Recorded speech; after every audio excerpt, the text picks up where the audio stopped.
சக்தி. அடிகளார் அம்மா தொண்டனின் உறுதிமொழி. அடிகளார் அம்மாவின் தொண்டனாகிய நான் உழைத்து உண்பேன்.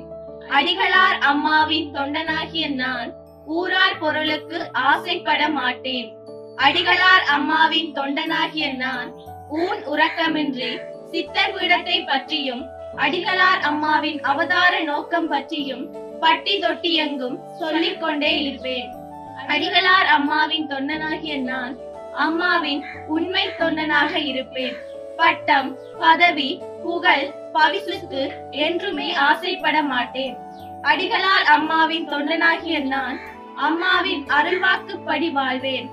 அடிகளார் அம்மாவின் தொண்டனாகிய நான் நாணயமானவனாய் இருப்பேன். அடிகளார் அம்மாவின் தொண்டனாகிய நான் நன்னடத்தை கொண்டிருப்பேன். அடிகளார் அம்மாவின் தொண்டனாகிய நான் அல்லும் பகலும் ஆன்மீக முன்னேற்றத்தை பற்றியே சிந்தித்துக் கொண்டிருப்பேன். அடிகளார் அம்மாவின் தொண்டனாகிய நான் ₹1 சம்பாதித்தால் அதில் 10 பைசா ஆன்மீகத்திற்காக செலவிடுவேன். அடிகளார் அம்மாவின் தொண்டனாகிய நான் யாருக்கும் வால் பிடிக்க மாட்டேன். அடிகளார் அம்மாவின் தொண்டனாகிய நான் வீண் பொழுதை கழிக்க மாட்டேன். அடிகளார் அம்மாவின் தொண்டனாகிய நான் வஞ்சக எண்ணங்களை நெஞ்சில் சுமக்க மாட்டேன். அடிகளார் அம்மாவின் தொண்டனாகிய நான் விளையாட்டுக்காக கூட பொய் சொல்ல மாட்டேன். அடிகளார் அம்மாவின் தொண்டனாகிய நான் எனது பெற்றோரை, குடும்பத்தினரை, சுற்றத்தாரை மதித்து நடப்பேன்.